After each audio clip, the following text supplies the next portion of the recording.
Whenever y'all are ready. Okay. I'm ready. Meow.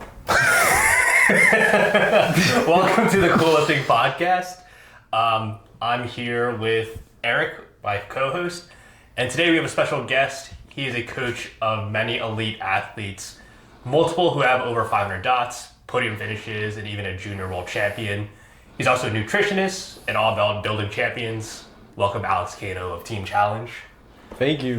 I'm actually really glad and excited to be here. All right. So just tell us a little about yourself. I'm sure there's some people who don't know who you are. Everyone knows who Alex is. Yeah, actually. Aura's here. So I am a nutritionist. I graduated from Texas A&M in 2023 as a 2024 as a nutrition and food science major. And then, I've been studying to become a doctor in physical therapy since then. But I've been coaching powerlifting at A&M for the last 3 years. I'm one of the head coaches. There's two of us. And basically, I've been coaching people since 2020. I just started coaching my friends, and now I have a full roster. I am always taking athletes, but I would call it a full roster of people.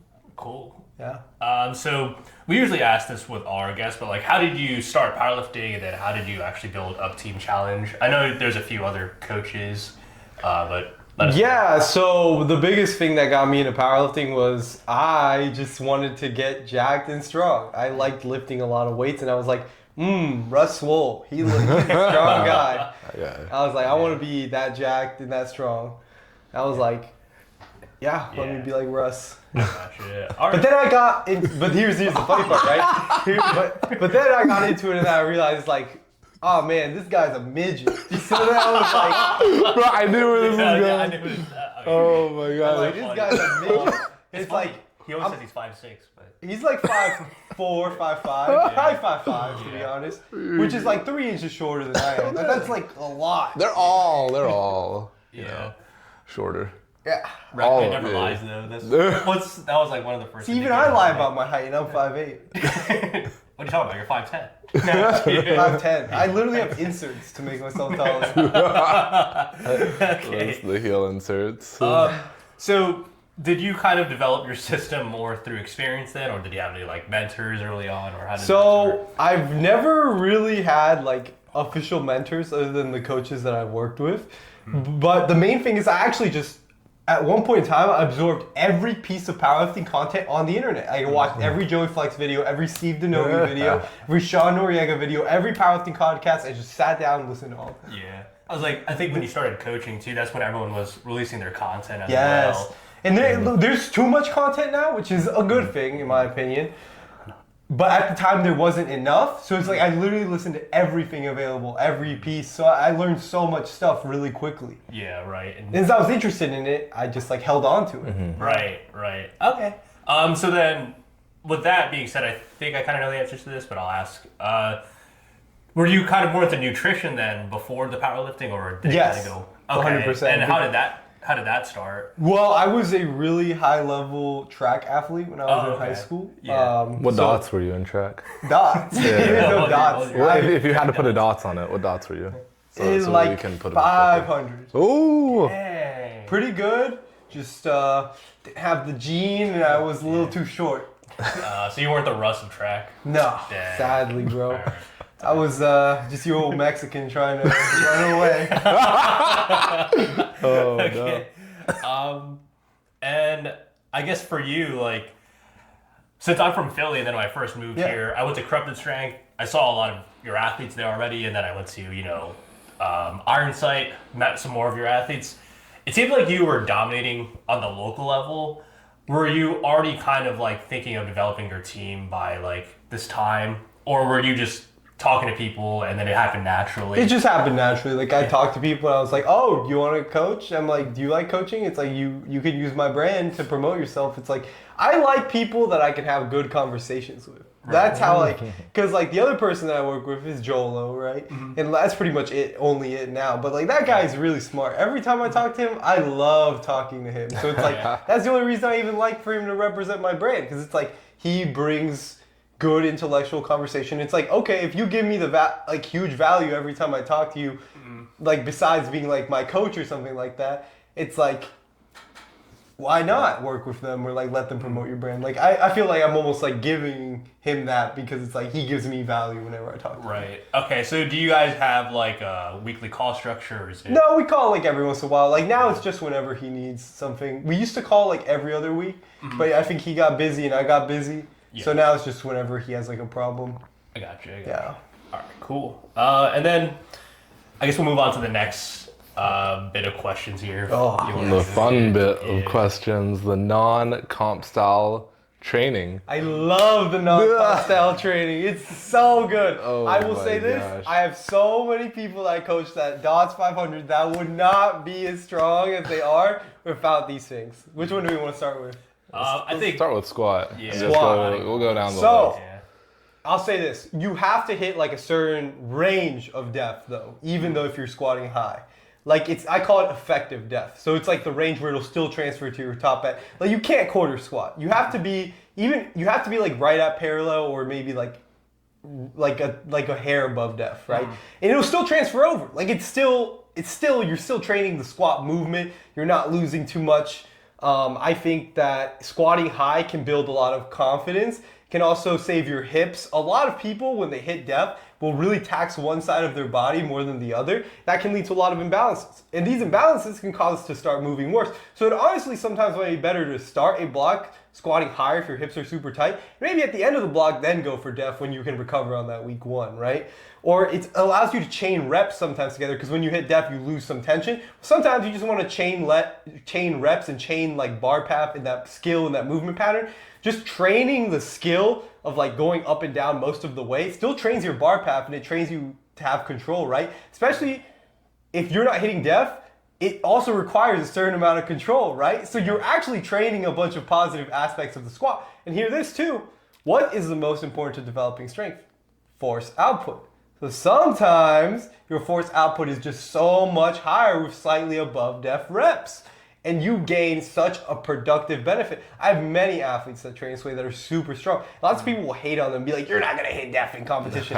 The notorious one is Ain't Like Michael Slavic. Squats high, squats perfect depth every meet. 0 reds. Gotcha. I feel like I do a similar thing with my athletes, especially like they're having trouble with mid-foot pressure, and then going into the hole, they're like getting a little bit of aches and pains in their SI or hips. I do a similar thing unconsciously when I get pain. Yeah. I try to squat high. Not gonna lie. Yeah. But sometimes when it gets too heavy, that's actually when I squat deeper because, recently at least, because I can't keep my tension. Yeah. So it's actually like squatting high isn't, at least to like fair standard, isn't as easy as it seems, but it can be easier. Yeah. So when someone's like in the middle of prep, let's say someone actually wants to utilize this, let's say they have some aches and pains, is there a point where you feel like they should maybe cut it off? Like let's say they're like 12 weeks out. Yeah, like I'll say this, right? Like for example, let's say you're doing a set 6, you gotta squat the first rep depth because the first rep is the closest to single. And then you can squat high. Yeah. Or like, let's say, or maybe you program in like a comp single on their secondary, you gotta squat that to depth. Like I put usually what you have to squat to depth where I talk to them about it. And as you're getting closer to prep, like I like these people to at least start hitting depth. The thing is, there's a problem, right? If you always squat high and never hit depth, you'll never know what happens when it gets heavy. So you do have to hit depth sometimes just to know what happens. Right. But I'm not saying you have to hit depth all the time. You have to utilize, I like to utilize both, not hitting depth and hitting depth. Yeah, just know when the time's right to hit the depth. Yes. Would you say it's like a 20% depth, 80% high Yes. ratio? Yeah. Yeah, but it matters more in like the heavier stuff or like as you get closer to competition. Because also too, if you build your confidence, sometimes when you get to 250 and you actually have to hit the depth, you're gonna hit it to depth rather than if you're nervous about it because it was hard in training. I'd rather it be easier in training because it was slightly high, but then you're confident about it because confidence is everything. Yeah. I've seen the people squat high and then it ruined their confidence. Well, just I explain to them this way. As long as you're effective, you have to explain to them why it's still fine. Like there's times where it's not fine though. Like if they squat super high. Yeah, like if they are notorious for squatting high, like they don't even know they're squatting high, versus someone who's like you said, confident, like, oh, I know I could hit depth. And also, too, Subconsciously one other put thing it I should off. add. You have to be doing full range of motion accessories. Or if not, you are not going to be ready for that range of motion once you get there. Like, all your accessories take into deep range of motion. You have to be hitting and that's why hitting depth is important, because sometimes, like, you'll hit depth and you'll realize, oh, I need more abduction to be able to get out of the hole to complete hip extension out of there. But that's why it's important to do both. Yeah, right. Okay. But also, you might never get the best bar path you can get if you can't chain together high, like, rep sets. We call it fully automatic, right? Where it's like, all you're doing is, like, you're turning your mind off and just, like, going. You invented that, right? No. Shout out D-Shell, shout out Peak Strength Apparel, shout out. Shout out Peak Strength Apparel.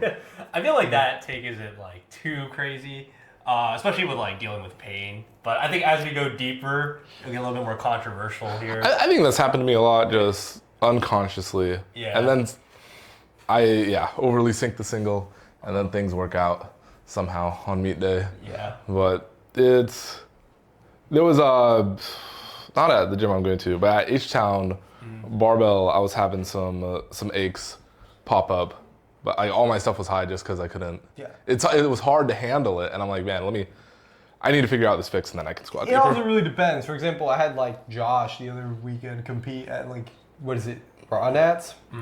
He What do you squats. mean the other week? Oh no, the other month. Oh yeah. We can talk about Josh. But I'm like, sure he'll listen to basically, this. that guy, he squats so slow and controlled already that him like Yeah. squatting right there is like actually he should be squatting depth most of the time because just due to the way he squats. Like, it really just depends on your squat style too, because like he squats super slow and controlled and is like squatting right at or right above, and it's like if you're doing that too often, you're not getting used to feeling out that depth.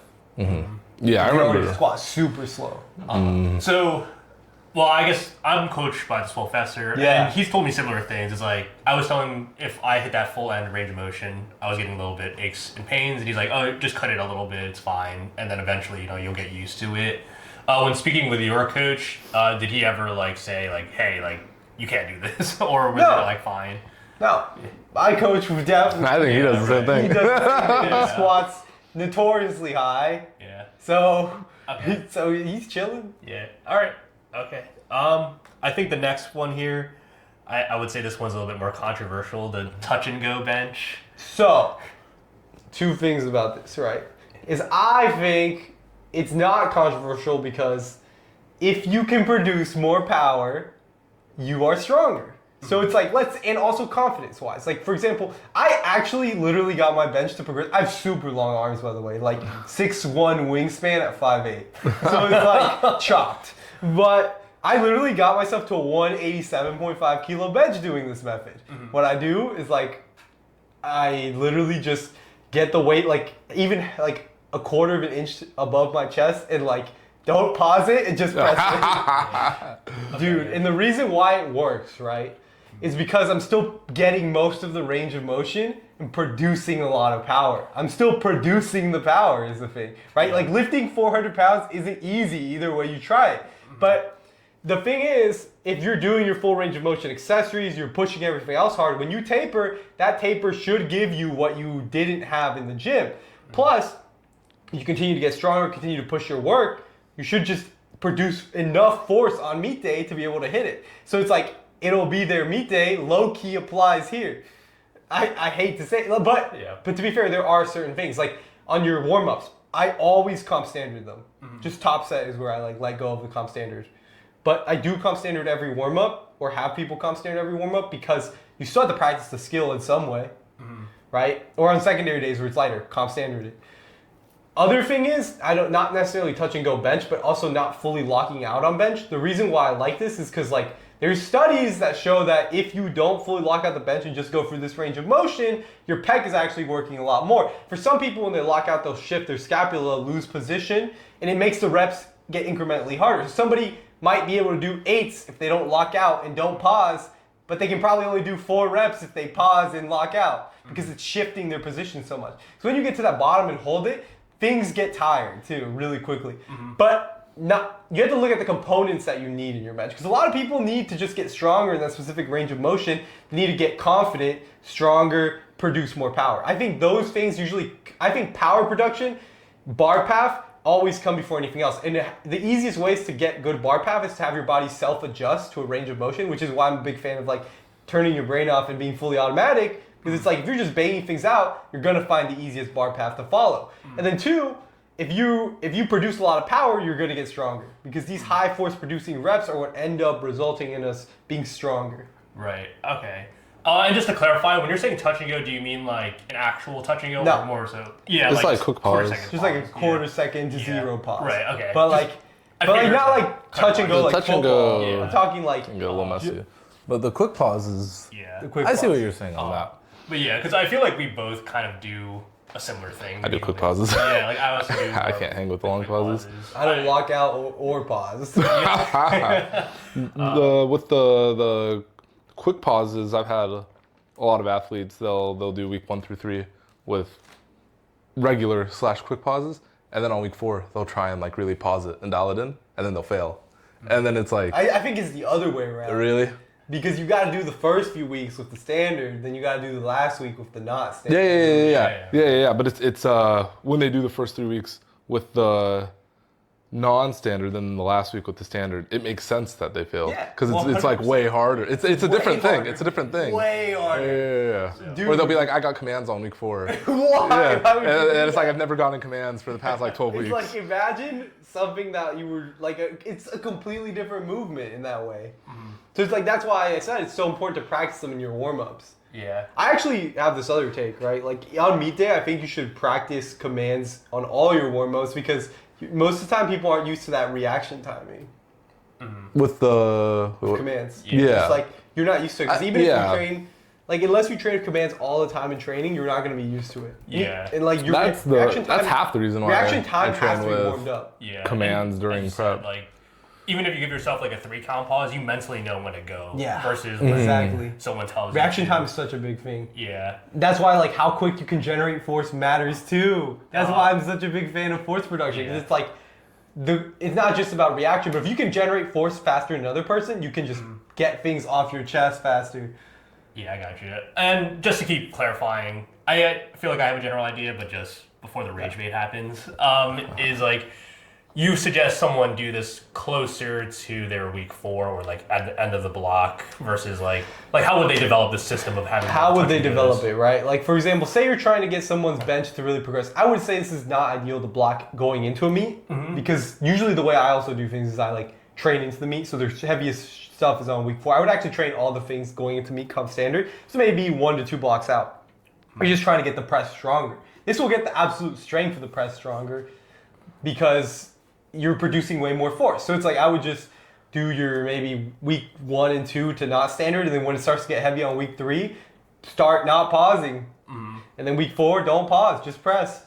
Yeah. So you can hit that PR and do way more than you're actually able to. Gotcha. Because if you can do way more than you're actually able to, you're going to be confident. So I guess I think this one's a lot less risky than the squat. It is. Yeah. It is. I think this one's also a lot more worth it than the squat. Yeah. The Do you have squat- any like neurotic lifters who are like, oh, That's a good, yeah. I don't that's a know good if I question. can do this.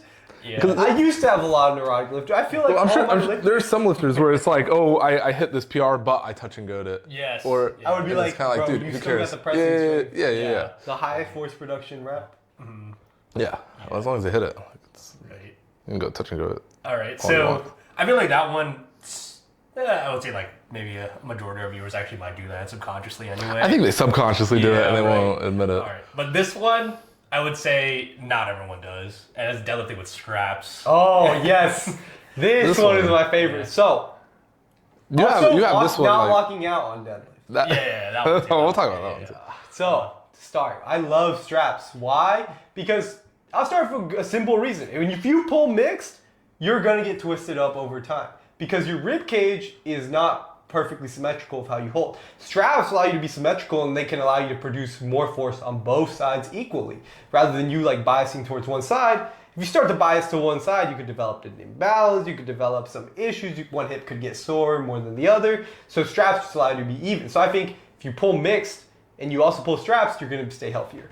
But straps allow you to do a thing that I call basically chaining reps on deadlift, which is really, really important. I think a lot of people need this like high rep leg fitness from deadlift, and the only way to get that is through just chaining these super high rep sets where all you do is you wedge in and produce as much power.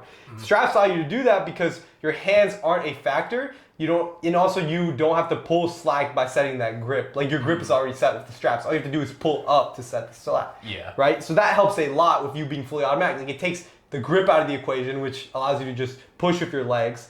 And it basically, straps are a good way, in my opinion, to teach somebody how to wedge correctly. Because if you can't use straps, you're probably not doing something right in your wedge. Because with a wedge, you have to rotate or like move up and hips in, or swing in, some sort of movement to move upwards and get the hips forward, right? That's essentially what a wedge is. You're shifting your center of mass so that something like that can happen. But if you're doing it wrong, it'll be very, very hard for you to use straps, because that probably means you're either just pulling with your back or just pulling with your hips, but you're not moving upwards. They're like a good tell of like if you're doing the right things with your upper body. So I really like them for that reason. But also they allow you to do more than you can actually do lots of times. So that's why I really like them, because let's say you want to do whatever makes your 1RM inflated the most. In my opinion, that's what I always like to do. I like to inflate the 1RM the most I possibly can. That's a good way to put it, yeah. Yeah. So if you can do sets and reps that inflate it the most you possibly can, your 1RM is going to get stronger because you're working in that range, right? Like yeah, you're doing for example, I can't do 250 for 8 with my hands, but I can do 250 for 8 with straps. So my 1RM is way inflated. I am getting really positive workload. All those reps are really solid and really strong, have really good positioning, and I'm able to use my legs. If I were to just use my hands, my grip would give out, or like I would start getting like pec cramps, or my upper back would get a little fatigued. I gotcha. So now it's just all purely my legs. So that really contributes positively, and it just leads to me being able to do more workload than I could without my hands. Because part of getting stronger is you have to do more work over time. In order to do more work over time, I would rather say do straps than hands, because let's say that gives you 7.5 kilos. That adds up over a set of 8 or 10 reps. That's 75 kg more total volume if it's 7.5 kilos. Yeah. So do you ever run into people having like grip issues or anything like that, or like? Yes, and this is why it's important to pair them with certain things. Like let's say I give somebody a top strap set and they have grip issues, I might give them a long hold single after. Okay. Because you have to work on that skill. You have to cover all your bases. Like if you're using straps, you better not have grip issues, or you better just have really, really solid grip already. Because there are people where I won't give them that just because their grip tends to hold. Yeah. Okay, I gotcha. And then not locking out the deadlift. So that might save your back or make it easier to chain reps. Because like I said, yes, it is important to lock out singles, but I think it isn't as important to lock out reps, because sometimes you can just over fatigue your back or your extensors, because you have to extend a little bit sometimes to lock out the deadlift. And sometimes too, locking out can, if you hyperextend, like you might just shift that bar around a little bit too much, make it hard to chain reps and go full auto.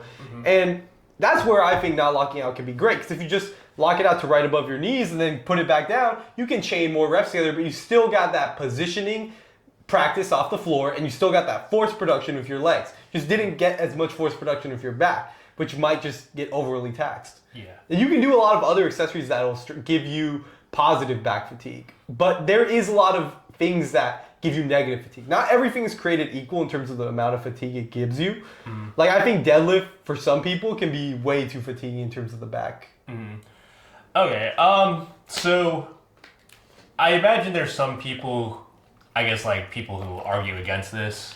They would say something like, you're pulling in a position that isn't natural for you. Like, let's say like someone's really efficient at deadlift, like they're pulling at a way more efficient position.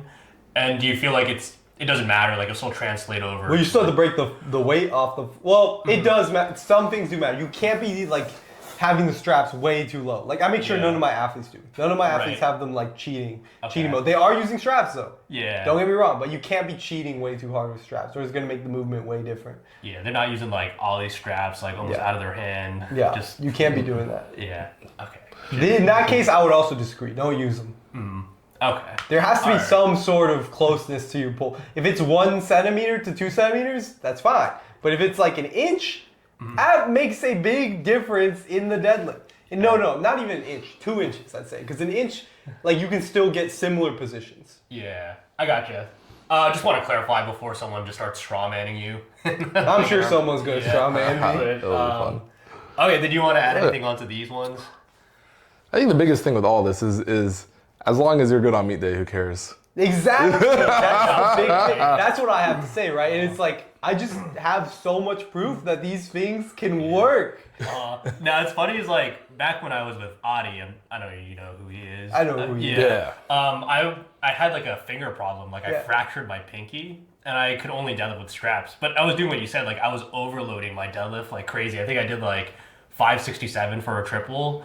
And I knew I couldn't do that without straps. But then it translated over really well to the 1RM. That's like the following block. Yeah, even if you still gotta test it, because sometimes your 1RM might be even higher than you think. Yeah. But like even if it's not as high without straps, it's still gonna be higher than it would be without using them, right? Because it's like, let's say your 1RM was, we'll just call it 260. Mm-hmm. Let's say it got inflated to, because you did 267 for 2. Let's say it potentially 275, right? Mm-hmm. Well, now with straps.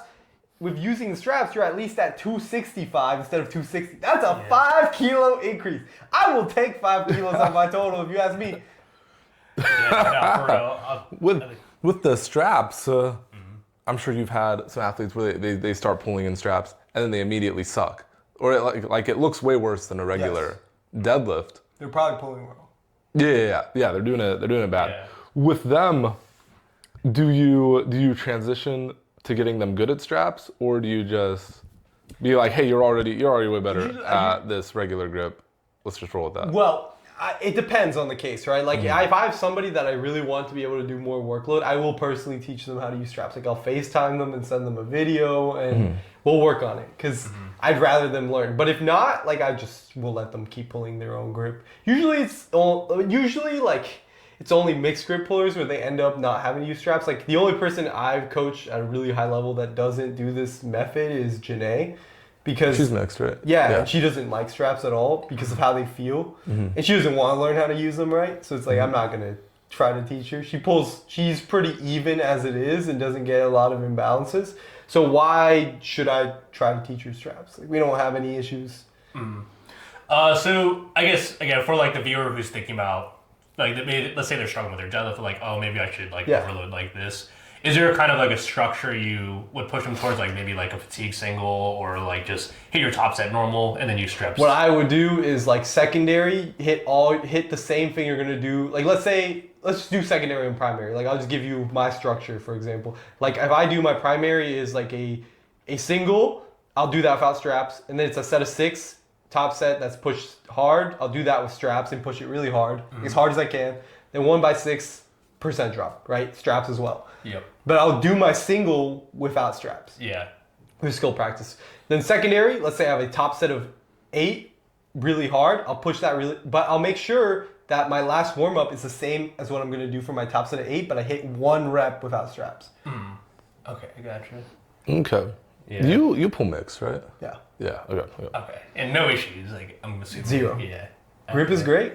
Yeah. All right. Ever train my grip? Can't wait Last for, warm up single. Can't wait for the clips for this one. See what people say about this. But I don't think anything you're saying. Literally the only time my grip has has hurt me is like one time I went to pull 290 for 2, but I held it way too long my first rep. So then I pulled the second one and it just fell out. Yeah. Okay. But I don't think it was an actual grip issue. Yeah. It was just me being memeing. All right. Yeah. Okay. Next few questions here. Do you want to ask this one too? Yeah, sure. Just the multiple singles throughout the block versus primer singles. This is mainly a thing on bench. Oh, okay. Versus- So why do I like multiple singles versus yeah. primers? I like both, Yeah, but together. I even like primer singles sometimes being multiple singles. But I gotta look at it this way. It's like, does a person necessarily, like I think one of the biggest things is like I realize you either have to start a person higher on bench or you gotta start them low enough so they don't get fatigued. But they still need to cover some sort of skill gap. So what if I don't want to start them higher, but I need to start them low enough so that they progress? This is where one time I found it really useful because it's like, okay, this person, you start low, but if they start too low, that single isn't going to be enough. So they have to do more singles that they actually get that practice in. if you're starting that low. And like sometimes I taper it down, sometimes I keep it going. Like especially for short ROM people, since the skill is so high and like the error is so easy to make, I like multiple singles. Like Evan Hawke, I program him multiple singles just because with him, he's so technical, so skill demanding that one small mistake can cost us anything. So why not practice it multiple times, get that execution down? It's not going to be very taxing anyways. Like he could literally do 185 like 6 times a session and be fine. He's done it before. Like it's not going to kill him. Yeah. So, sorry to cut you off. I was going to say, do you mostly do this for skill practice, or is it also something to like maybe bridge a gap if you see someone missing some intensity? Okay. If they're missing some intensity, but they have to start their blocks lower, it's a really good bridge the gap tool. If they just need to skill practice, it's also a really good tool on primary for that heavier load. Yeah, that's why I said like you could use it in conjunction. Because let's say somebody needs practice because their tech isn't great and they need to make it better, it might be a good skill forcer too. I got you. So, how many singles are you programming? Like just 3, or like you go up to like 8? I think the most I've gone up to is 4. No, 6. 6. But with just Evan Hawke. Yeah. It's like a curve, right? Just the more technical they are, the more you get. Yeah, definitely. And- for sure. Like I wouldn't give somebody By I think- default, I think and then we most see people- we see how things go. I think there's only been one other person that's gone above I'd that. imagine Evan's a little more on that side. Yeah. But in general, it's 2 to 3. Yeah. Usually 3. I would say I just started doing the same thing too, and I'll usually also taper it out depending on someone's efficiency. Like for me, like we'll go week 1, week 2, 3, and then week 3 is just 2 singles, and then week 4 is 1 single. Yeah, exactly, because it gets harder. Yeah, right. And my range of motion is also maybe a little bit longer than most people. So, what about you? Do you program anyone with multi-singles? There's one person, Alon. No, not Ryan. Ryan has some primer singles. Primer singles are a little more, like a lot of people can do that. And then the multiple singles. See, I'm actually like the other way around. Really? I think less people can do primer singles and more people can do multi-singles. I think primer single might be the most overused priming thing on bench. People love their primer singles. Yeah. It works. It's overrated for a reason. I think it's overrated. Why? Why? Because there are lots of people where it's like if they touch too much intensity, they're cooked. Their skill's going to be good, but they're not going to feel as good as they can be. So it's like a set of 3 or a set of 4 might get the same goal across, but lower the overall load. That's why like it's not always about the primer single. Sometimes you can get just the right load. Yeah. It's about the bridge of the gap. Yeah. And then seeing what ways to go from there. Yeah. But it's overrated because I also like it because it's a good tool. Because at least then you know that they need load or like some sort of like closer to that top intensity to get them ready. But how much of that percentage, that's what you got to find out as a coach. I got you. Okay. Alright. Yeah, the percentage wise, if you go too heavy, it'll tax. Yeah. For sure. You got to figure that out. Right. With that, yeah. Yeah. No, that's that one can stay more in check, and the rest can progress. Yes. And then you can keep that not progressing, but still within X range. Yeah. Yeah. And that's usually pretty chill. I'm doing like a percentage of their primary day usually for the. Yeah, no, and I pressure think day. that's a good idea too, Yeah. because I've done that before as well. I think that one tends to work really solidly for a lot of my athletes. But lots of times, like, it's very varied. Some people need 95%. Yeah. Like, usually small feet. Like, for example, we were just talking about her, the Trin, right? She's a small 52 kilo female with like an inch of range of motion. She has multiple singles, and her primer single is She was like 2.5 keys. definition of multiple single Yes. and primer singles. Yes, and her primer is 2.5 keys away from her primary. But it's a big percentage in terms of like a female of that size. Yeah, I got you. So I guess for the other lifts, do you also? Yes. Yeah. Okay. So, Deadlift is probably the least common, but if somebody has like a huge grip issue, that's where I might implement it. Or like they just can't handle rep work, but they need high producing reps and they need to do something else otherwise. Like maybe like I've done a setup where it's like 3 singles, 1 like top, then 2% drop, and then like RDLs just because they can't handle anymore on their hips. I do it on squat because a lot of people just like need intensity, but they get cooked if they do heavier squat reps. So that really allows them to do that. Okay, I got you. Yeah, I guess squat's a little more common to Yeah. see something like that. I don't really see it too much on deadlift. I was gonna say, for people's warm-ups, are you pretty on top of that too? Like, do you ever get maybe a little bit nervous, like they're just taking stuff too close, and then they're adding in another single essentially or something like that? No, I usually, to all my clients, like we talk about warm-ups, because like we'll be like, oh, like what warm-ups are you going to take for your primary day? Like what warm-ups did you take? Yeah. I usually make sure to have that convo once or twice within the first block of coaching someone to see if like they get the idea that I want. I also like people to learn. So it's like, I don't try to tell them the answer right away. Right. I want them to make mistakes, because once you make a mistake and you understand it, You're not going to do it you're not again. going to do it again. Right. Yeah, but if the coach is always hand-holding the whole time, I do they do don't a get lot to of do that. hand-holding, but Yeah. I also like people to learn. In the I right want them ways. to eventually, Handle in the right ways. eventually learn. We'll hold hands for a little bit, but eventually you gotta fly. Okay. Anything else you wanted to add on that, Eric? Wait, let me think. I'm sure there's something. Okay. You ever do multiple singles on squat? Yeah. Really? Yeah. For who would you do that for? Janae, Oh, who does like 3 singles sometimes. with her, or what's the reasoning? The reasoning is, well, she couldn't handle these. At one point, she couldn't really handle doing heavy rep sets. Like, it would just cook her back so bad. But she needed to get the skill of doing multiple singles. That heavy weight really helped us, like, progress a lot on squat. Because, like, without it, she just wouldn't gain the fitness she needed. Yeah. But then she started doing, like, multiple singles at 170. Just doing 170 multiple times gave her confidence, gave her skill. And then she got a lot stronger. Yeah. Yeah. I guess we could talk a little about Janae. She's your junior national Yes. champion or world champion. Yes.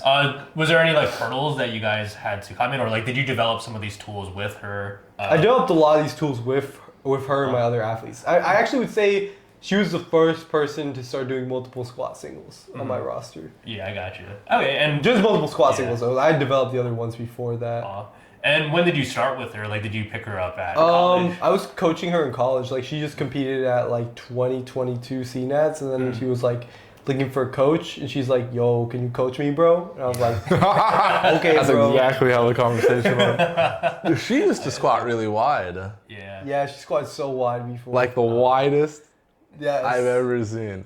How'd that go? What was that transition like? I mean, I didn't have an going issue with it. from a wide squat. But it's just inconsistent and hard to hit narrow. def. She missed Okay. def at CNATs once, and then we were like, oh, we But it- almost obviously went up after it and hit it, but It's also like, it's not like you guys just went in an inch or 2 inches on the stance. It went from very one end of the spectrum to the other. well, it just felt better that It just way. felt better. Like mid stance just never felt that good. Okay. Yeah, the more narrow she went, the stronger she felt. Okay. Okay. Or wide, she felt really strong wide too, but But then, but nowhere in the yeah. middle for some reason. Okay. Interesting. Was there any other problems Honestly, you guys ran into? At one point, we were struggling with the deadlift, like, because we tried to change the secondary around. Because she just is very fatigue sensitive. But we've honestly, on her, like, because she's so fatigue sensitive, most of her deadlift gets pushed up by accessories and the work she does on her primary. Like, she goes extremely heavy on her primary so that her secondary doesn't have to get that heavy. Like, we've been scaling it up like 2.5 kilos over time, but it's pretty close to what it was maybe like early last year. Gotcha. Okay. I think that kind of segues into this question. You want to ask about this one here? Yeah, just being proactive and making changes towards training, because I'm sure you saw something like that. Like, wow, the secondary is really cooking Yeah. you. I'm big What are we gonna do on about like that? asking questions. Like, I actually make changes at least every 2 weeks, but I try not to make them all the time, right? Like, obviously, I don't want to be obsessive with making changes, but changes that make sense. I ask people, depending on how like training's going, it usually takes 2 weeks to see the results of changes. Let's say you made changes at the start of one block, like you went from a fatigue single on one day to like doing a top rep set on your secondary, right? Well, you might see the effects of that in 2 weeks, right? Or like, let's say You'll be able to tell like Yeah. halfway in the block if it's going well or not. exactly, Yeah. right? So it's like, that's when like I'll ask questions like, does the bar feel heavy? Do we feel fatigued? Do we feel like the movement is better? And just by asking those questions, like if I'm getting more positives than negatives in terms of progression and like skill, I'll keep the change or I'll change it. I just like to be very proactive with what my athletes tell me. To be fair, not everyone can do this because I just also coach very like receptive people. Like the people that I take on in my roster, they really are like obsessed with this. So it's like I can do that, but I am very into not letting things get stale. Like I'm not the coach that's gonna be like trust the process. I will never say that.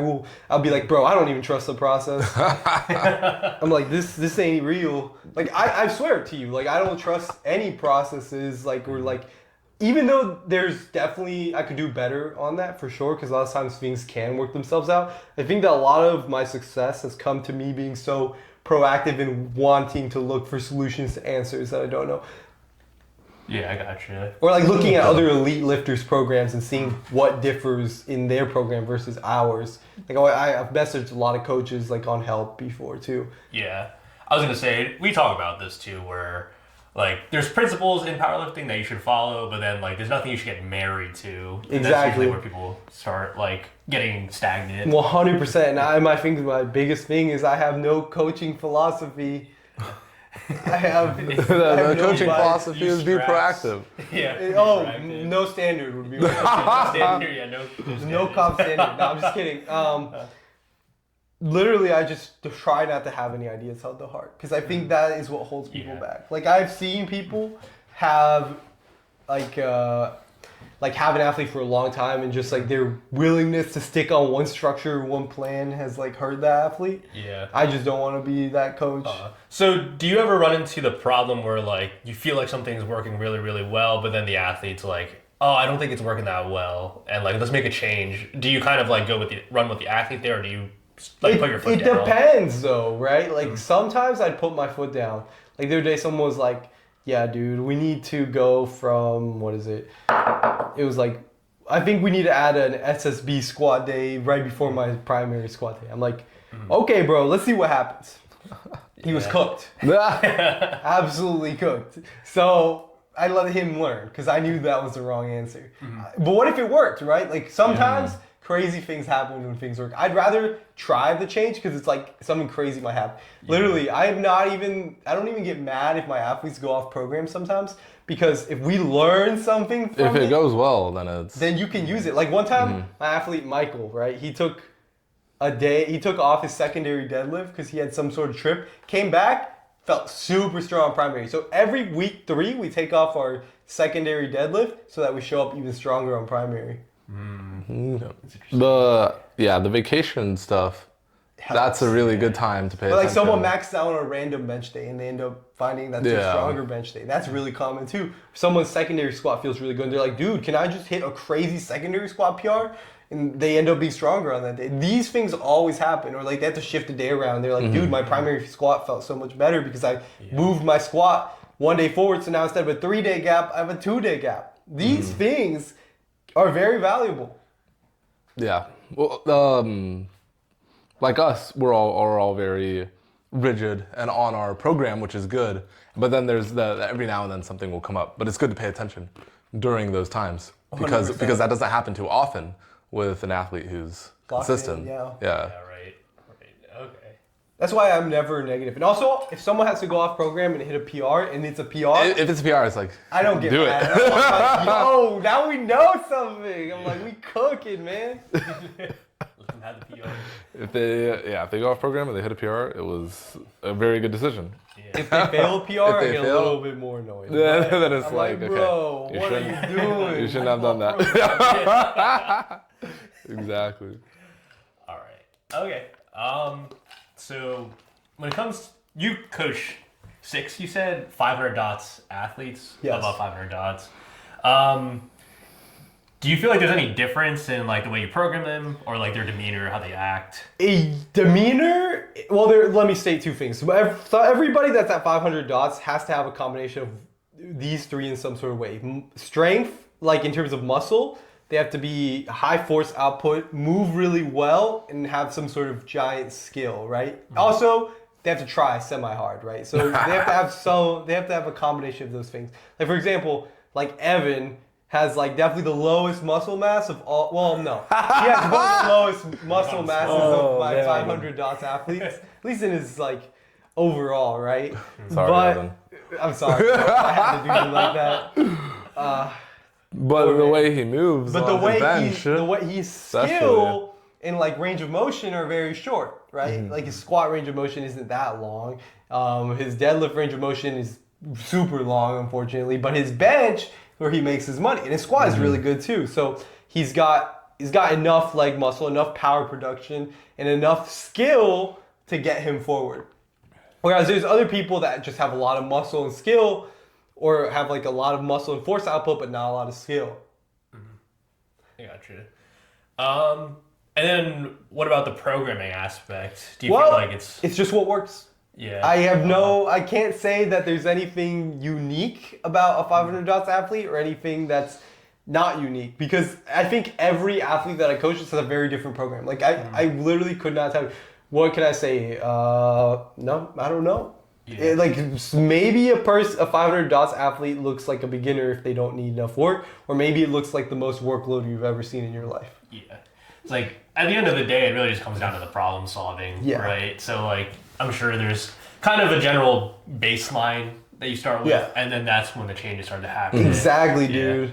I will say personality-wise, almost everybody around 500 dots has a little bit of like an issue like going on up here. They're very, it's just a good thing. They're very, in a good way. In a good way, right? Yeah. Like they're very into their training. It's like training is everything. They love to train. Yeah. They love training. People like that just love training. Yeah, I agree. And I feel like that's across all sports too. Like something's a little bit off, but in a good way. But in a good way, yeah. They're very obsessive with changes. They're very sensitive to small changes, very sensitive to technique changes. Like you got to stick with what works too for them. You can't deviate too much off that path. Okay. Would you say there's any differences in their neuroticism versus someone who's like 350 dots? Yeah, usually they're way more neurotic. Like incredibly. 500 dots people sometimes are the most neurotic people I've ever met. The higher the dots, the more the neuroticism usually. But with enough of that neuroticism, something's bound to pick up on a good change. Yes. In a way, yeah. They're very luckily their neuroticism tends to be like closer to the direction that they need to go in. It's closer in the direction of, I feel like something bad is going to happen. I want to make a change now. Yeah. Or like, it's like, I think if we did this, I'd get stronger. Yeah. Or it's like, I think I have something wrong with my technique. And maybe it's not, like maybe what they're saying isn't 100% correct, but it's something in the direction of like, hey, maybe I should make a tech change. Hey, maybe there needs to be a program change. Hey, maybe I feel this way. I want to feel this way thing, instead. we need to look at something, because it's like every little tweak session or schizo session one of these 500 dots athletes has, it has some kernel of truth. Oh, yeah, like that goes with pretty much all athletes in a way. Like when they start 100% tweaking out respectfully, there's still some truth where the end goal is they want their training to go well, and our end goal is we want their training. That's what we all go want. We want our athletes to go great. Yeah, but then you need to pick up on their wording, and is it like, hey, is what you're saying actually true? Or is it actually this other thing that's going on instead? Well, I have one more hot take. I think variables aren't real. I do not believe in variables. Might just be definitely biased. This is a bias that I have. What about the nutrition though?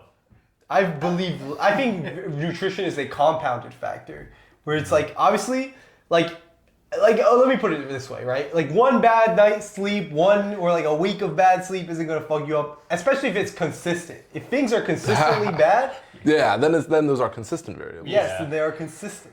Mm-hmm. Things can be consistently bad in that sense, like as long as they're consistently bad. And one day can be inconsistent, you'll be fine. But everything is just a compounding effect, like in terms of variables. It's like you feel better over time, you build more muscle over time, you have better sessions over time. Like it's not like I had bad variables, so now my session's cooked. Yeah, I agree with that actually, because there's so many people who can only get like 6-7 hours of sleep in the week, and those people are perfectly fine with their training. Like there's so many nurses out there or people who work 9 to 5s and they're really strong. So like missing like one night of sleep is not a valid excuse in my opinion. Or eating bad one day. Yeah, like look, what is it? Her name, Lele, right? Like she's a nurse, and she just basically got second at the advances meet. Yeah. So it's like it's proof that it doesn't really matter. There have been times an athlete isn't doing well, but then they're like, oh well, I just didn't get my sleep last night. But it's like that's not the reason why. Okay, it's like, hey, we should make a change because that's not that one night of sleep isn't the reason. Yeah, no, why exactly. things aren't going well. That's what It's like don't blame. I never asked yourself. variables. That's why I never asked variables. That's a good way to put it. Yeah, I'm sure still there's like a still be on threshold, top though. of the variables, but I mean, I feel like every college student isn't on top of their variables, so it's like really, none like, of them it's are. just like consistently Literally, not on top of it. none of them are. So it's like I don't even ask variables. Like I think if your program works well enough, the variables don't even matter because like you'll always make progress. They do matter to a certain extent. I think protein is probably and water are the variables that matter the most. I've had athletes go like they're locked in over the summer, but then they go back to school, and then the normal variables now shift down, and then things are a little more up and down. Yeah, for a temporary amount of time, but it usually then- like levels out. Yeah. It's like any instant change is gonna have like any huge change is gonna have a big result. Yeah. I was like, I think the drastic changes is where the problems are. That's like, especially like someone might not tell you about a rapid weight loss or something, or like maybe someone like passing away, like high stress all of a sudden. I think I've talked to you about this. This was way back when. I'm not sure if you even remember, but I had this one athlete. They were starting to not do well, and then they're not doing well, and it like the program wasn't really. There wasn't any change with the program, and then a few weeks later they told me they started getting on antidepressants. That was change, though. yeah. That's that like was a psychological, like that was- hormonal change too. it was interesting. That was my first time dealing with something like Changing that. your hormones could have a big effect. Things went downhill fast, and then that was a whole thing. I mean, I talked about this with you, where I had like the one athlete who like converted to a vegetarian diet. Oh, that's like that's a lifestyle thing. Because I was like, That's probably a little bit hormonal too. Maybe that could potentially be. So it's like I could definitely be swayed in another direction, but at least for my system, because of the athletes that I coach, I think it works really well for me to not believe in variables. I should add. I don't know if everybody should be that way. I think it's good to I think there's a lot of put more of neuroticism with it, though. the blame So I see where on you're coming you. from. Yeah. And then I guess to go back on topic with the neuroticism, and this was something that I talked with my coach, and he said a lot of these 500 dots lifters, they have a lot stronger belief in their coach and like trusting their coach. But do you ever like run into any problems where like they're trying to steer the ship, or like even do you notice this too? Like maybe your clients who are a little bit weaker, like they try to steer the ship more. Yeah, but like it's a collaborative effort to me. So it's like if they try to steer it a little bit more, I'm gonna give my reasonings too. Like it's like explain. I like explanations. I like conversation. I like this back and forth banter between me and my athletes. So it's like if they can explain it really well and I like the reasoning, I don't care. Who's steering the ship doesn't matter if the end goal is reached. I got you. As long as we're working That's a together. good way to put it. As long as the end goal is reached, that's the whole thing. Right. As long as the PRs are hit. Because like your also job as a coach is to be like, no. Yeah, right. But like, what if it's a really good steering of the ship? Yeah. Why would you not? Yeah. Okay. So we can go on to the next. We can talk a little bit about nutrition Yeah. as well. Oh, that's a fun topic. All right. Oh, were you done over here? Or- Yeah. Yeah. Okay. So for nutrition, what does that like look like for you and your clients? Like, are you doing like a weekly check-in with them, like calculating their macros? Now, what am I doing? I think Yeah. the biggest thing that I do now, right, in terms of nutrition is I just make sure to check their body weights daily, right? And then I also tell them what macros to get in, and then make adjustments like based on the cycle of training that they're in or the week that they're in. Usually it's week by week. It's like, okay, I have easy weeks, but I need to get down some body weight. Now's a good time to peel it off. Where it's like, I have a bunch of heavy weeks coming up, so let's get that week 4 buff. But I think consistently the most important thing I look for is just enough protein intake. Yeah. That's like the number one pillar. What would you recommend? What's your protein I intake eat, recommendation? my protein intake is like above a normal person's. I eat like 2 pounds of chicken nuggets a day. So they're also healthy Tell me chicken McDonald's nuggets. is right. Oh my god. So I eat, they're called like real good chicken nuggets. I was asking more like what gram per. Oh, grams per body weight per person. Me, I eat like 250 grams of protein. Oh shit, you 250? Whoa, that's Love crazy. chicken nuggets. And what do you weigh? Like 190. Dang, that's crazy. How many chicken nuggets would you recommend somebody in their No, diet? it's not Do you like tell them like, hey, get this bag of chicken nuggets? Dude, I would never put that on anyway. I just love chicken nuggets. Yeah. Okay, so But normal is like a gram per pound of body weight. I would say. 250 is a lot. Yeah. It's not. It's not on purpose. It doesn't sound like it is. It sounds like you just like chicken it nuggets. just happens. Like I feel like I Well, should I think get I like. think he just No, it just I happens. think he just eats a lot of chicken nuggets. Yeah, that's true. Like, dude, the whole bag, I think it's like 120. So it's like, and I eat a yogurt, and I eat 4 meals of just chicken nuggets, like spread throughout the day. What's the calories looking like for you? Oh, like Yeah. 26, 2,500? And 2,000 is Bro, you're, chicken nuggets. you're not gonna like 250. Like, let me pull 250, it up. 150, I 250. got him, bro. Let me see. Oh, we got Yeah, him. pull up yesterday's. Yeah.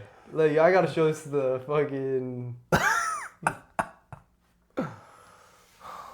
Live on camera. Yeah? So, what is it? 298 protein, 212 carbohydrate, 72. How many Fat- calories is this? This is. What is it? 2652? Okay. Yeah. I gotta try. It sounds just like a diet with a lot of chicken nuggets. And Dubai chocolate. Yo. Oh my gosh. And like 2 bananas. Yeah. Okay, you gotta get bananas for the Gotta get your potassium. fruit in. Yeah. Do you have any like recommendations? Yeah, for, what are just the general recommendations for just Definitely. someone I listening? think that most people are missing some sort of magnesium in their life, so that's really helpful to supplement with that. What is it? People could definitely eat a lot more fatty fish. I think fatty fish is one of the most underrated meats for like health benefits. It just gives you so much on a hormonal production level. Like I try to eat salmon at least once a week. I have been slacking on this lately, but I basically for the past 2 years, excluding the past like 1 to 2 months, I was eating salmon weekly.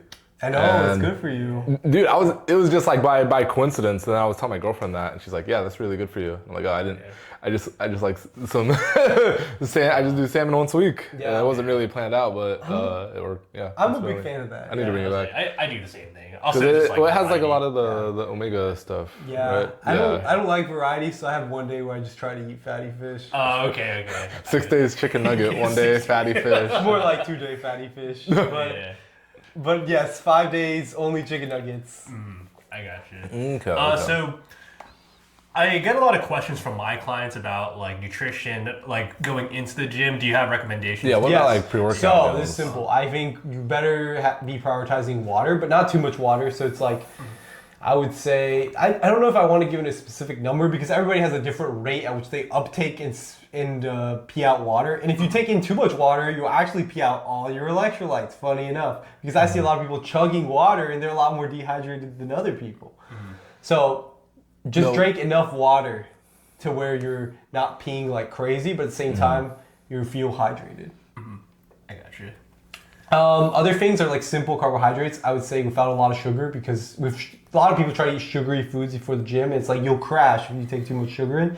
I actually like a little bit of fat in the pre-workout too, and like an easy digesting protein. Like my go-to suggested pre-workout is like cream of rice, which is like this like blend of like rice, and then you put like for a fat source like dark chocolate in it, and maybe like a scoop of whey, and then some fruit for like multiple carb digesting pathways because you can actually absorb like 3 pathways of carbs. It's like glucose, sucrose, fructose, right? So it's like if you put honey, fruit, and like a starch in there, you get all 3 pathways of absorption. That is goated because then you'll have the most sustained energy for your whole workout. Okay.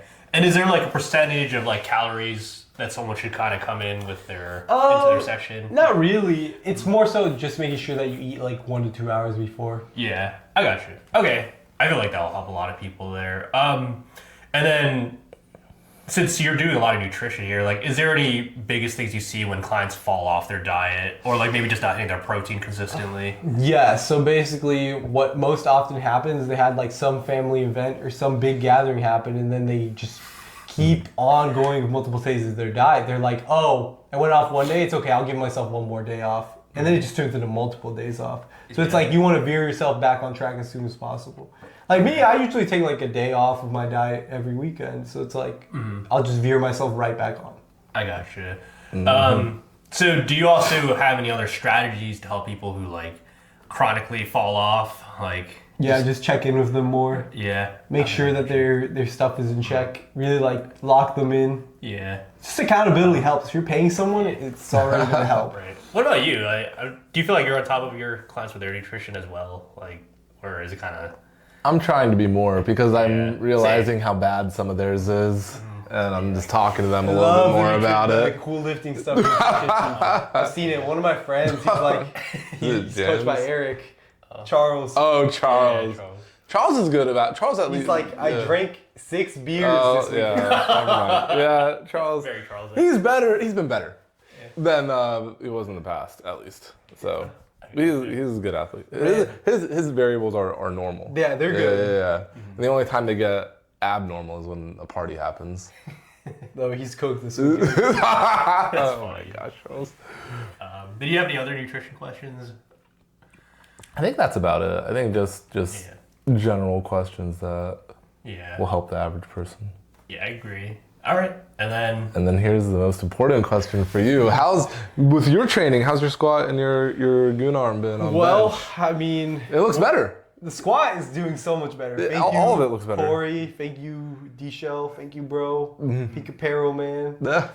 But it's doing great. The thing is, I just need more time. But It seems like something where it will take time to Yeah, to get undo, it back. and then you need to be doing the good So the big movement issue for a was just minute. my left hip was losing like intro rotation between every session, like an insane amount of intro rotation, because it was like injured or hiked up from like my rib cage being compressed to one side.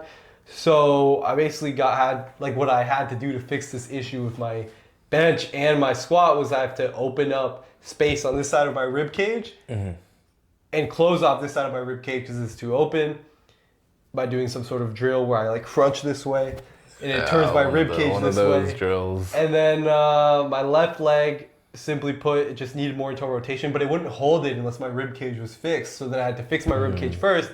And after that, all I'm doing is I'm doing like a pullback type drill to bring my hip back into place, and then doing single leg RDLs, insert your split squats. Okay. Yeah. But it's doing much better. At least like my bench is going back to normal because I couldn't even bench like a red at one point without pain. It was very embarrassing to me. Like it's like I was the person that would warm up starting with like 150 kilos like as my first warm up.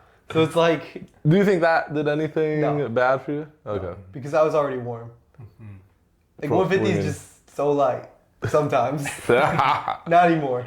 and he's touching going it. No. No, Yeah, it's a not possibility. actually. Yeah, no. Okay. The squad's doing great. Everything's doing great right now. I'm hoping to be back into PR territory and possibly 500 dots by early next year. Okay. So do you plan on competing next year Yeah. then? Okay, I got you. Yeah. With with your bench and squat, were they like tied in? Yeah. They To were each other? tied to Yeah. each other. And the squat, when it got really hard, would affect my deadlift. My deadlift actually had like almost no effect from these issues because, Yeah. funny enough, it's only at like a lower hip position that it like hurts me, which is like the bottom of Like the the squat. depth position. Yes. Okay. Because like I would be even sometimes going to the hole, but coming out I would just like helicopter to one side. Yeah. And it would like completely spin. Yeah. And it's like that doesn't feel good when you're squatting like 573. Yeah. Feels really bad. Yeah. really bad on your hip and back. Yeah, the twisting. But the is deadlift really is not like fun. my hips are so high, it's like I don't really have any issues. Which is good. But it's just cool to understand that like different hip positions have different ranges of motion and limitations. Like higher hip position on a deadlift might not have an effect on a lower hip position, or I mean, a higher hip position and a lower hip position, like squat depth and deadlift and like deadlift start position, might be unrelated depending on your issues. Which is cool. Because people have injuries that happen only at different levels of hip flexion. It's cool. I think the really interesting part is how they're connected. I think that makes more sense though. On the bench. Like I don't think, I think it just makes so much sense to me because it's like you have to have an even rib cage to produce the most amount of force on squat and bench, and in order to have that bar centered on your back because the rib cage and the pelvis work together. Yeah, like so you can have the arch, and then if the pelvis is like this, then this is in a way different position. Yeah. Okay. All right. Any more questions or? Do you have any questions for us? Yes, I'm curious. What is the weirdest type of programming y'all have ever, or like, what is like a weird programming strategy y'all have used? Weird strategy? I love hearing about weird strategies. Yeah. I gotta think about this. I'll let you go first. Wait. Yeah, think about it. I feel like I need to look at the list of people. You can if you need to pull it out. Let me look at the list of people real quick. I think for me, I haven't had to do anything too crazy. The biggest thing was just having to like ramp up. I have one athlete who's benching 5 times a week, and it was my first time like ramping up all of the intensity going into one session because like I haven't really had to experience anyone who had to like have that much intensity going into their primary day. So I would say it was like regular primary bench structure. But then it flipped into being their secondary because we realized like the intensity was carrying over to the secondary day. So it was like a high rep secondary day into their primary day, which is now their secondary. And then it'll go to like incline bench and then like regular tertiary bench with a single. And then just like another priming day to bridge the gap that just like kept on progressively getting heavier. So it's like they just get heavier as the week goes forward. Yeah, I feel like that makes sense though because like some people just need like more to be touching, like they need to build up from it. It's like almost like a mini like macro cycle, right? Yeah, exactly. And that's exactly the way I was thinking about it. I ran it with my coach too, and he's like, like sometimes you just need to run a more drastic change. If you're figuring, like for me, I was like, she definitely has an intensity problem. Yeah. But I was like, I really need to do something drastic here. So that's why and it ended up working. Like she's hit a new PR.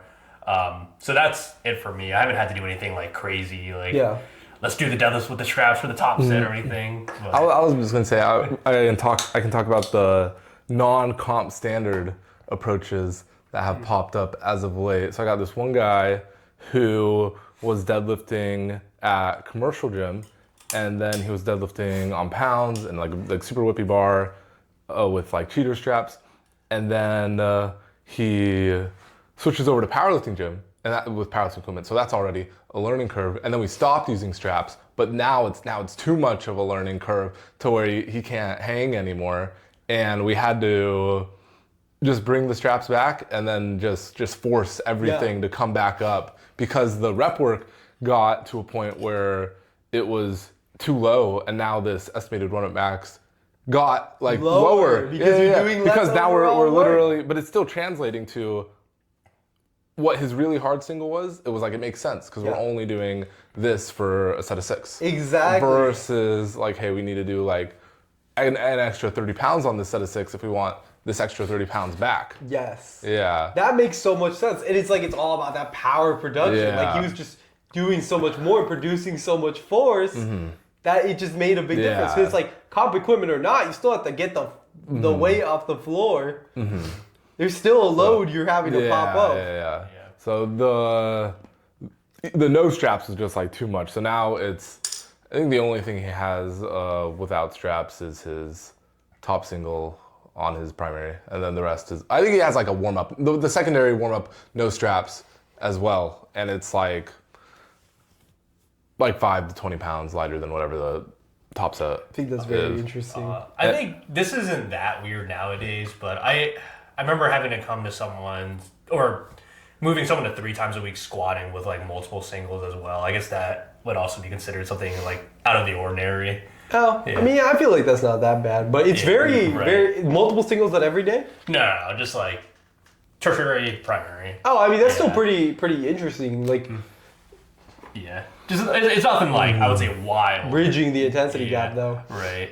So. Another guy I have who is both these guys are like pretty new to powerlifting, which is why one of them was at the commercial gym and all that, and then the other one is a strong bencher, and his bench is also his butt is on the pad, luckily, but everything else is very not comp standard, and that's part of the reason why this estimated lower max is so high, and then.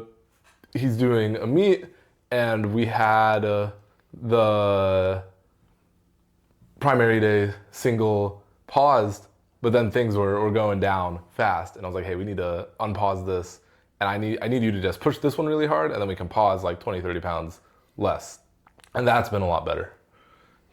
Yeah. I would say those are the two more interesting ones, which would tie in a lot to this topic. It would. What about you? Well. Like, has anything that's just been like way different than everyone else? Let me think about this. I have a guy, right, who basically benches as hard as he possibly can for 3 days in a row. Then he takes 2 days off and he feels better. Yeah, I don't think I have anyone like that. He benches as hard as he can 3 days in a row? Like, yeah. And then he just takes off and his primary shows up stronger. Dissipation of the fatigue, I guess. How'd y'all come to that? Well, we initially tried 3 times a week bench, but there wasn't enough workload. Mm-hmm. Then we tried 4 times a week. And then one day he had to move stuff around because of some gatherings that he had. And then the moving stuff around is really just found that he was crazy strong. So pay attention to. Cook. That's funny. Okay. Yeah, but with 4 days a week benching, it's not as common to bench 3 days in a row, and then one day. Yeah, I do that though. Yeah, I do that too. But my stuff is more. I don't go as crazy hard on all 3 days. No, with 4 days, I think you have a more similar structure to me. So yeah, I'd imagine. I do 1 hard day, 1 easy day, 1 hard day, 1 easy day. I do Monday medium day, Tuesday easy day, Wednesday hard day. Saturday hard day. Yeah, that's what I do. These 2 days are kind of the same. I think this day might start to slightly outperform this day, just because this day's on a Saturday now. So it's it's going to, that's Saturday's meet day. Yeah. Or shoot, I'm on Sunday, bro. I forget. I'm heavy now. I'm gonna do States. States. Yeah. Well, if they have enough people, I'd imagine I'm on Sunday. Yeah. All right. Any other questions? Or? I think that was pretty good. Yeah. All right. So where can people find you? Yeah, where can people? They can find my coaching at Challenge Coaching. I mean, at Alex Cano. Alex_Cano_challenge. How'd the challenge get brought up again? Yeah. I used to know. It's just I would just challenge. It's challenge to be strong. Yeah. Right? But then it's people were challenged because a lot of my athletes are neurotic. I haven't heard as much of the challenge. I hear it all the time. You used to see the hashtag. Yeah. But your team name worked out pretty well. Yeah. Definitely. Yeah. It's natural. Cool, also, shout out. I have to sponsor them. I mean, I'm sponsored by them, but Peak Apparel. Buy Peak Apparel. Buy Peak Apparel. Get your Thank You Bro shirt. Yes. Okay. Awesome. Thank you, Alex. Yeah. Thanks for. Thank you, There we bros. go.